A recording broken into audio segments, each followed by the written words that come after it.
Students, reaction कई वजह से दो टाइप के होते हैं। एक endothermic reaction, exothermic reaction. Irreversible reaction, reversible reaction.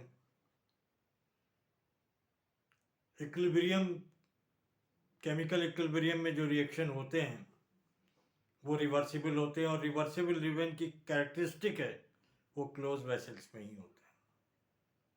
Open vessels में रिवर्सिबल रिएक्शन नहीं होते। अब दूसरी पार्ट है irreversible reaction. Generally irreversible reaction does not occur in the close vessel. Close vessels में ये रिएक्शन नहीं होते, और ये रिएक्शन फॉरवर्ड डायरेक्शन में ही होते हैं। प्रोडक्ट से, रिएक्टेंट से प्रोडक्ट डायरेक्ट बनता है। पहले डायरेक्ट का कंसंट्रेशन रिएक्टेंट का कम होता है, ज़्यादा होता है, फिर धीरे धीरे डिक्रीज होके प्रोडक्ट का कंसंट्रेशन बढ़ता है। जो रिएक्शन एक ही डायरेक्शन में चले, रिवर्स ना हो, रिएक्शन से सीधा प्रोडक्ट बने, रिएक्टेंट से सीधा प्रोडक्ट बने, रिएक्टेंट से सीधा प्रोडक्ट बने, रिएक्टेंट और सीधा प्रोडक्ट बने, सीधा प्रोडक्ट बने। इरिवर्सिबल रिएक्शन फॉरवर्ड डायरेक्शन में ही चलते हैं, बैकवर्ड डायरेक्शन में नहीं चलते हैं। रिवर्सिबल रिएक्शन नेचर की वजह से होते हैं। इरिवर्सिबल रिएक्शन जो है वो नेचर की वजह से होते हैं।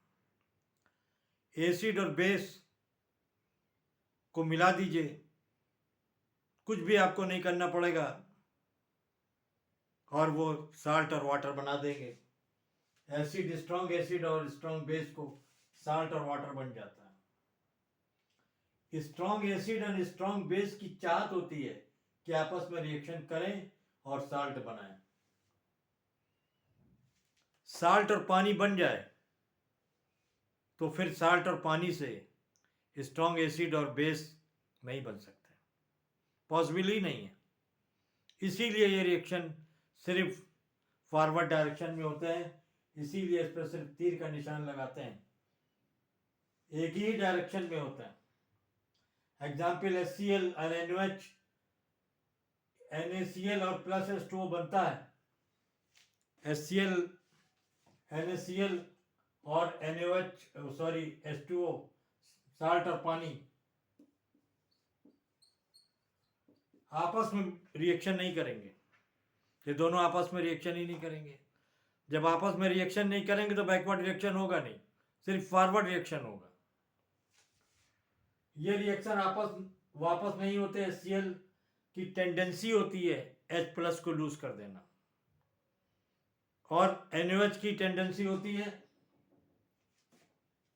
मतलब चाहत होती है कि वो OH को लूज कर दे, और उसके बाद HCl NaOH में कन्वर्ट हो ही नहीं सकता। HCl NaOH में कन्वर्ट हो ही नहीं सकता है। बनने के बाद वापस कन्वर्ट नहीं होगा। जैसे दूसरा एग्जांपल है पार्टिसिपेशन का, पीपीटी का,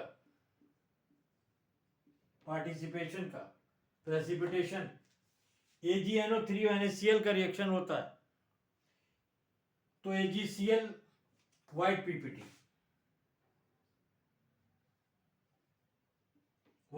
बनता है, NO3 बनता है। AgCl और NaNO3 आपस में रिएक्शन करके दोबारा AgNO3 NaCl बना ही नहीं सकते, पॉसिबल ही नहीं है। तो एक ही डायरेक्शन में ये रिएक्शन एक ही डायरेक्शन में होता है। दूसरा क्या है, कंबस्टन के जितने भी रिएक्शन होते हैं, कार्बन को ऑक्सीजन में जब आप हवा में जलाएं तो उससे हीट निकलती है।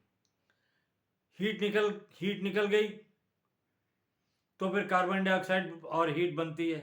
कार्बन डाइऑक्साइड कार्बन और ऑक्सीजन में दोबारा कन्वर्ट नहीं हो सकती, बैक नहीं हो सकती है।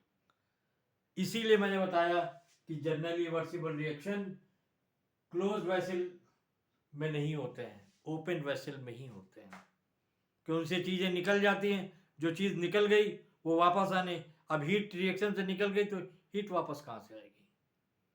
तो बैकवर्ड रिएक्शन की पॉसिबिलिटी ही नहीं है। मैंने आपको इसीलिए कि रिवर्सिबल रिएक्शन और इरिवर्सिबल रिएक्शन, और रिवर्सिबल रिएक्शन क्लोज वेसल में ही होते हैं, ओपन वेसल में होते ही नहीं है, क्योंकि उसमें से अगर कोई चीज़ निकल जाएगी तो बैकवर्ड रिएक्शन पॉसिबल ही नहीं है। तो मुझे उम्मीद है कि आपको इरिवर्सिबल रिएक्शन के बारे में भी समझ में आया, और रिवर्सिबल रिएक्शन तो बारे में भी आपको समझ में आया। कॉन्सेप्ट अगर क्लियर हो तो चीज़ें मुश्किल नहीं होती। लोग कहते हैं कि केमिस्ट्री मुश्किल है, फिजिक्स मुश्किल है, कोई चीज़ मुश्किल नहीं है दुनिया में इंसान के लिए, लेकिन उसका कॉन्सेप्ट उसको क्लियर हो जाए। अगर उसका कॉन्सेप्ट क्लियर नहीं है तो वो चीज़ जो है फिर मुश्किल है।